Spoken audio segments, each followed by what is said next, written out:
Are you related to Luda? No, so there was a crossroads where we were both invited to an Illuminati thing, and it had to be one or the other of us, and decisions had to be made. So it was both of us, we were equal. One of us had to cut off all their hair and couldn't do the sideburn thing no more with the points. So y'all telling me all I had to do was cut my hair to win the best rap album? That's what y'all telling me? Huh? One last point, and I'm gonna leave it alone. I've never personally been with Quincy Jones, but you, that was your girl, boy. Don't play with these toys. I am to be avoided at all costs. Just go ahead and swallow up that little. It's incredible, and I always learn something, and I'm just glad to just have him in my life. He's a great leader. Great leader. Living legend. That's what we sitting in front of, right? Quincy,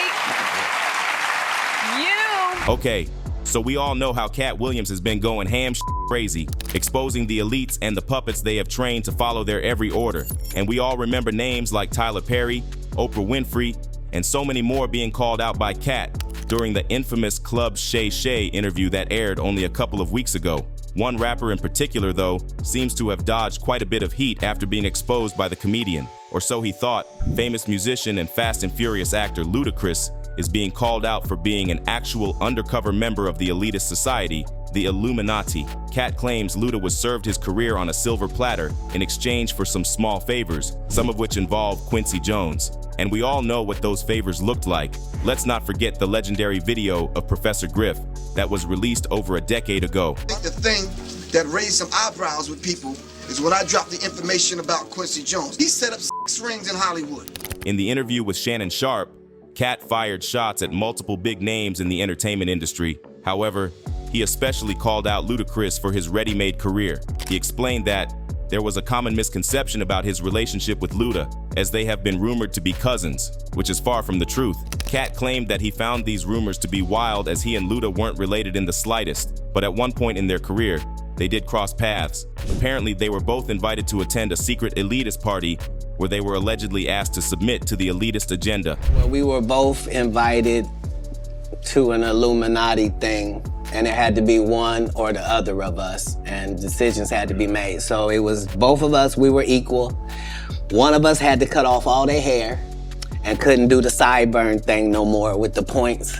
Katt hinted that he had to reject the offer as he didn't want to associate himself with anything of that sort. Contrary to Katt, Luda was intrigued by the offer they made him. They allegedly said he would make a steady $200 million over a period of 20 movies, where he'd receive $10 million apiece. Although Katt didn't accuse Luda directly, he did allude that is the reason he was cast in the Fast and Furious franchise, and with that, made a fortune from it. But Katt wasn't done here. He exposed the cult by revealing that usually, whenever the society recruits members by luring them with success, they have to accept the whole package. For those who don't understand, Katt seemed to refer to the fact that the celebrities have to allegedly give up control of their life and accept every decision the society makes for them, laying a special emphasis on the fact that all celebs recruited ended up with a light-skinned wife. Katt alleged that this offer has been accepted by 7 celebrities apart from the rapper. It's part of what they give you, okay? I didn't get it.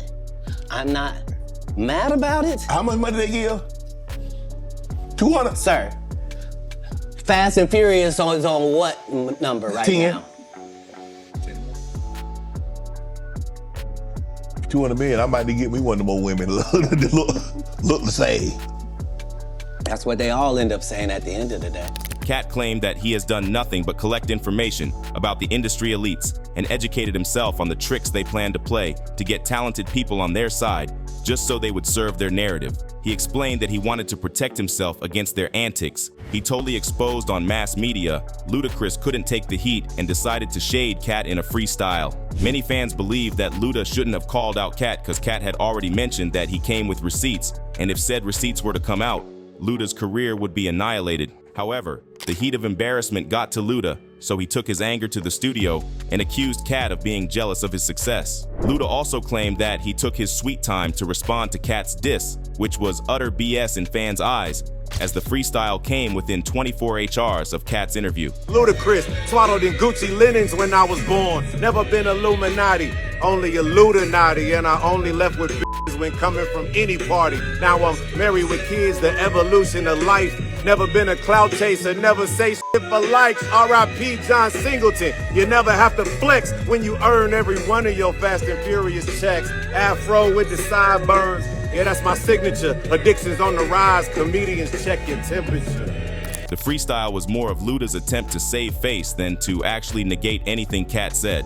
Fans noted that all of the bars were just Luda flexing his wealth in front of Katt and nothing else. He didn't get into Katt's claims, and he most certainly didn't deny them. Come to think of it, there are also no lawsuits, no court filings for defamation, or anything against Katt. Kinda makes you think. Katt might be speaking the language of truth and truth only. By rapping about it, Ludacris basically danced around some serious statements. All of Katt's allegations were met with a bunch of mumble-jumble responses from all parties concerned. What he said has been out there for years. So why are they all acting like clowns? His truth got them all shook. They making money, but Katt making sense. After Luda decided to start a war of words, Katt Williams shook the industry once again after he released a diss track aimed at the rapper. The actor and comedian made a surprise call at the latest episode of the Death Row Record Founders podcast. He unleashed his new track that he was slowly cooking up in response to his rival's disses. He began his song with one of Denzel Washington's famous speeches saying, At one time, I did not come this far to just break down and lose nothing. I'm going to win. Then he continued his track. I'm coming for your number one spot. One of us a killer and the other one is not. One of us the realest and the other one a fraud. Katt boldly addressed Luda directly, saying he never thought that the feud would be born after he exposed his shady success. He goes on to call Luda Mr. Move It before shading the rapper's Atlanta origins. Oh, Chris, I wish it never came to this. And you pissed rapper free for the first time, but you dissed and missed the wrong side of history in a time like this. I'm so ludicrous. Sorry, uterus. You were Infant Chronicles from Proof. In real life. Katt cleverly dissed Luda for sitting on his behind while making big bucks with a corporate machine behind him. He expressed that money takes a back seat to him when his morals are being questioned. He pointed out that despite being happily married to kids, Luda was allegedly fooling around with Quincy behind everyone's back. Fast and furious in real life. You by curious, got a fast car, but you hit the median, another body by comedian. Oh, you heard the interview on Club Shay Shay. I gave them all a payday. I'm still going, so who care what the haters say? Ludacris, you must be out there rapping. That's mine. Made a rap song, but you ain't there. A source close to Luda claimed that he might be planning to sue Katt for defamation in the near future. You might be wondering that Katt might actually be Jalaus, and the claims are nothing like he had said before. You might not remember, but Katt himself admitted that he got his first Grammy after he shaved off his sideburns and his hair. Back in 2006, Ludacris earned his first Best Rap Album award for Release Therapy. Unsurprisingly, Luda's album wasn't the best one out of his competitors, but the higher-ups made it happen. The winner for the Best Rap Album goes to Ludacris. Is your year, baby. Y'all telling me all I had to do was cut my hair to win the Best Rap Album? That's what y'all telling me? Huh? Seems suspicious, right? Now, if we look closely at Luda's inner circle during his early days, it's obvious he had been associating with Quincy Jones quite a lot. Now, we all know that Quincy was, indeed, quite an influential presence in the entertainment industry. And if you put two and two together, it's quite probable that Quincy had a big hand in Luda's sudden success. Although nothing has been proven, Quincy has been linked with quite a lot of SA allegations throughout his career. For those who don't know, Ludacris has worked closely with Quincy many times, and at one point, he even regarded Quincy as his godfather.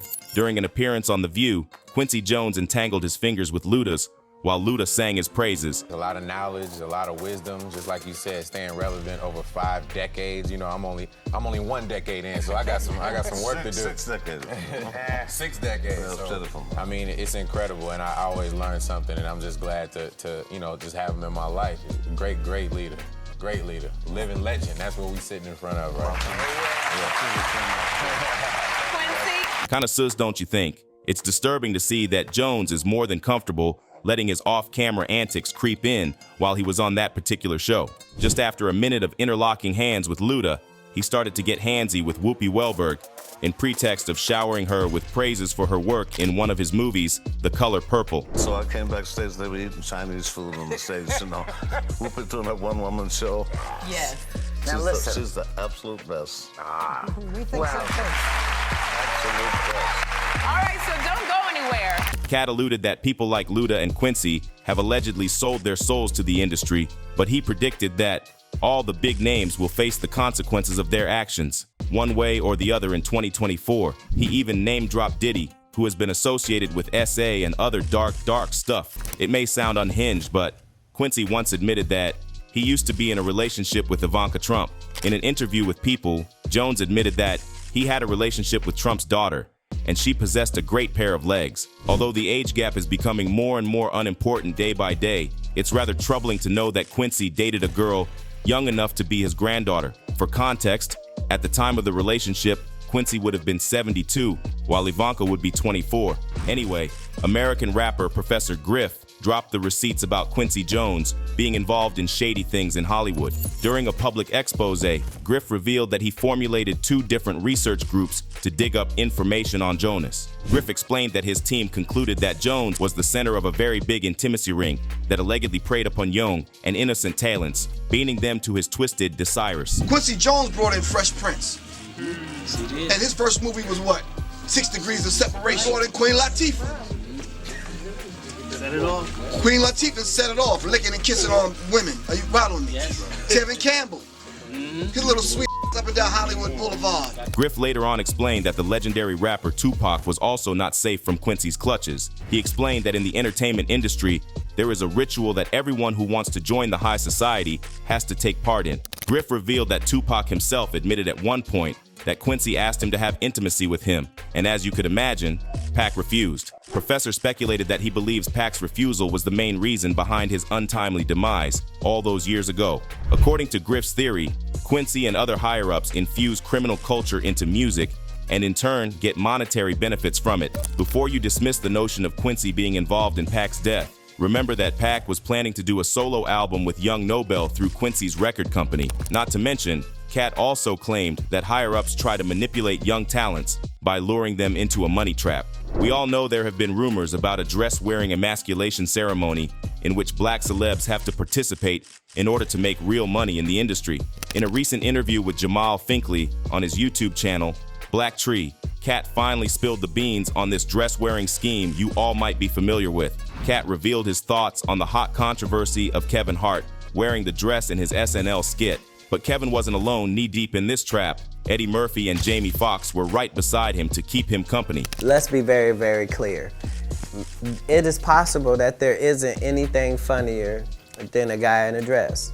And if that's the case, then it might also be said that there's nothing funnier than a black guy in a dress. Katt highlighted the irony of the situation as the majority of the audience found amusement in witnessing a black man wearing a dress. However, he alluded that such a reaction would unlikely be reciprocated if the roles were reversed and their fair-skinned counterparts were in a similar position.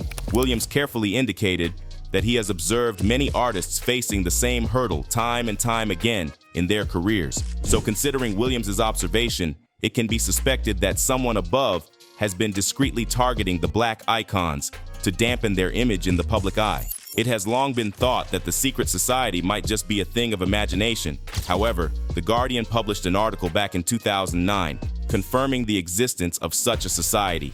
It is the most elite club in the world. This is the Good Club, the name given to the tiny global elite of billionaire philanthropists. The names of some of the members are familiar figures: Bill Gates, George Soros, Warren Buffett, Oprah Winfrey, David Rockefeller, and Ted Turner. But there are others too, like business giants Eli and Edith Abroad, who are equally wealthy but less well known. Katt revealed that he himself has been attacked by Illuminati, but he has stood his ground despite the losses he had to bear. So I didn't understand that. They had to sting me a million times. I'm still not going to join, but I respect it a little more. Aside from Katt, Dave Chappelle has also been extremely vocal about the obstacles he has faced when he allegedly refused to be controlled. According to him, being true to himself is the most difficult thing for him and his comrades. Dave recalled that the first time he had to face the cross-dressing trap, he realized that the higher-ups were breathing down his neck. He explained that when he was filming a film, the director wanted to force him into wearing a dress under the pretense of following other great comedians. However, Dave bravely stood his ground, and in the end, his persistence prevailed, and the director of the show was forced to bring an alternative script to him. Katt shared that he also went through a similar experience where he was pressured by his own friend to wear a dress alongside him. Martin Lawrence, who was one of Katt's dearest friends, went on a hiatus a few years back. He promised Williams that when he decided to join the industry again, he would ask Katt to star in a film. However, it later turned out it was mere lip service, as the film Martin put in front of him required Katt to put on a dress. Martin, you got my motherfucking word. Go do what you gotta do. When you come back, I'm in your movie. Don't trip. I don't need to see the script or nothing. You know, we get in that office and this fool pull out Big Mama's House 2. I almost died. And I gotta read this script in front of all these good white people, where this want me to get in a dress with him. The comedian unveiled that Kevin Hart is also one of those who initially rejected the ceremony, but later sold their morals for a hefty price. Kevin told you he wasn't gonna wear no dress until they offered him the dress, and then he put it on. And what did he say after he wore it? I made my own decision, duh. But you didn't make it before they brought it up, did you? In addition to that, Katt revealed that after Kev decided to step back on his morals, all of the movies that he rejected went to Kevin. Katt revealed that the basis of his rejection was the over-the-top gay concept in the storyline. Now you might have realized what has been going on behind the scenes. Katt explained that after rejection, the people would try to gaslight him into believing he did something wrong. He alleged that these people were the gatekeepers we keep hearing about in the conspiracy theories. They tell you that there's no gatekeepers, but we keep seeing the same people open the gate. Didn't Kevin open the gate and let Tiffany in?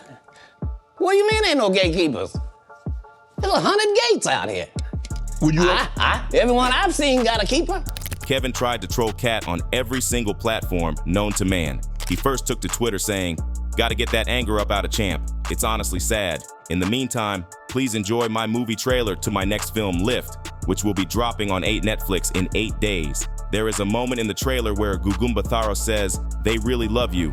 I now know she's talking about Katt Mark Yo Calendar's world. This one is special." Then Kevin discussed Katt in his interview with Kevin McCarthy, deeming Katt as an entertainment for him. I said it, and this sums it up well. Like, you don't entertain the circus, you watch it, right? And when a lion comes out and rides the bike, you don't think about it too hard. You just go, okay, that's crazy. The lion's riding the bike. And then you go home and enjoy the rest of your day. Anyway, it's undeniable that Katt Williams is widely regarded as one of the funniest comics of his generation, known for his unfiltered humor and energetic performances in blockbuster stand-up specials. However, despite his talent and ranking among Hollywood's comedy greats, Williams hasn't received the same level of mainstream exposure as some of his contemporaries.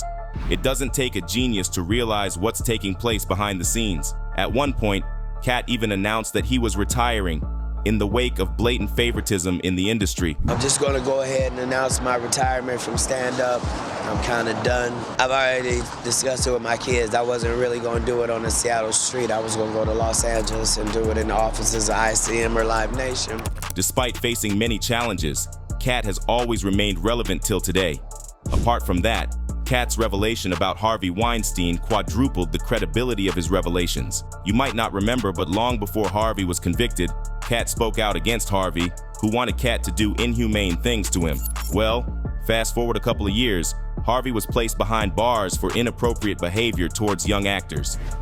Weinstein was charged with SA in 2018. As per The Guardian, he was found guilty of 3 out of 7 felonies in 2020 and received a 23-year sentence. Weinstein currently serves at the Mohawk Correctional Facility in New York and is scheduled to be released in 2043. However, from there, he will be taken into custody and transferred to a prison in California for another 16 years. Katt later confessed that after years of noticing the injustice taking place in his eyes, he decided to stand up for his people. He alleged that Michael Jackson and R. Kelly were supposedly part of this disgusting system. Katt vowed that he'd expose every corrupt person in the industry no matter what color their skin is. Katt alleged that the elites have a system in place that forces the recruits not to speak about the satanic rituals taking place in Hollywood. However, fans believe every word that comes out of Katt's mouth. I believe everything he says. He despises lies and liars. Katt reminds me of my grandfather in that he too hated liars. Once you have been around someone who always speaks the truth, you tend to recognize that characteristic in others. Integrity means more to Katt Williams than money, fleeting fame, or fair weather friends and associates. I wholeheartedly respect that man. He is supremely funnier than the comics he mentioned. So what do you think? How much truth is there to Katt's claims? And will Ludacris ever revive his career and recover from the shots that have been fired? Let us know in the comments below. And if you like this video, click the subscribe button and hit the bell icon to be the first to see my next video. I post updates like this every week where I uncover the secrets of your favorite celebrities.